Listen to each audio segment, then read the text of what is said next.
Hello friends, welcome to BBR TV official. నేను మీ BBR రావుని. ఈరోజు నాకు చాలా చాలా చాలా హ్యాపీగా ఉంది. ఎందుకంటే నా అభిమాన నాయకుడు, అభిమాన హీరో, కొద్ది రోజులుగా కనిపించకుండా పోయిన పవన్ కళ్యాణ్ కొండగట్టులో దర్శనమిచ్చాడు. అలాగే చంద్రబాబు నాయుడు గారు ఈ నెలలో మార్కాపురం పర్యటనకు వస్తాడని కూడా తెలిసి చాలా సంతోషించాను. ఈ నెల 7న వస్తాడని చెప్పారు. అయితే కొన్ని అనివార్య కారణాల వల్ల ఆయన పర్యటన రద్దయింది. అయితే మొత్తం మీద వాళ్ళు ఉన్నారు అన్న సంతోషం. సో పవన్ కళ్యాణ్ గారు, చంద్రబాబు నాయుడు గారి అడ్రస్ తెలిసింది.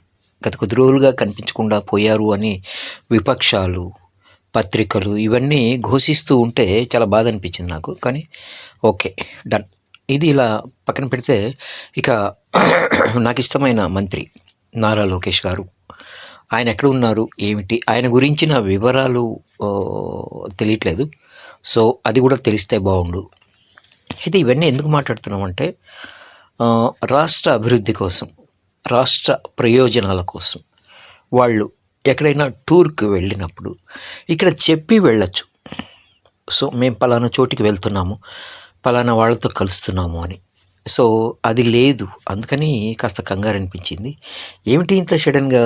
సరే, మొత్తం మీద ఏది ఏమైనా ఈరోజు మా పవర్ స్టార్ పవన్ కళ్యాణ్ గారు కొండగట్టు ఆంజనేయ స్వామి టెంపుల్లో కనిపించడం అంటే నేను డైరెక్ట్గా చూడలేదండి, టీవీల్లోనూ ప్రసార మాధ్యమాల్లోనూ. సో చాలా ఆనందం అనిపించింది. ఆయన అక్కడ అభివృద్ధి కార్యక్రమాలకి ఇది శంకుస్థాపన కూడా చేశారు. టీటీడీ సహకారంతో అక్కడ ఒక పెద్ద ఒక హాల్ లాంటిది, మిగతా ఏదో కార్యక్రమాలు చేపడుతున్నారు అని ప్రకటించారు. చాలా సంతోషం అనిపించింది. ఎందుకంటే ఆయన కనిపించాలండి, కనిపిస్తూ ఉండాలి కదా. డిప్యూటీ సీఎం గారు, సీఎం గారు, మంత్రులు వీళ్ళంతా కనిపిస్తూ ఉండాలి కదా. కనిపిస్తూ ఉంటే అదొక సంతోషం. ఎందుకంటే పరిపాలన సాగుతూ ఉంటుంది చక్కగా. ఏదైనా సమస్యలు ఉంటే ప్రజలు చెప్పుకోగలుగుతారు. అలా సడన్గా ఒకవేళ అలా కనిపించకుండా మాయమైపోతే కాస్త ఇబ్బందికరంగా ఉంటుంది. సో ఏది ఏమైనా సో నైస్. ఇవాళ పవన్ గారిని చూసాం.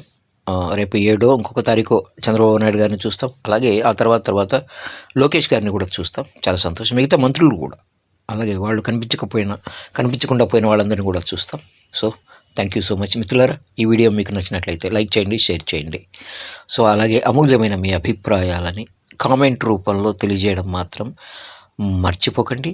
సబ్స్క్రైబ్ చేయండి ఛానల్ని. మీకు మరిన్ని మంచి మంచి వీడియోలు అందించడానికి ప్రయత్నిస్తాను.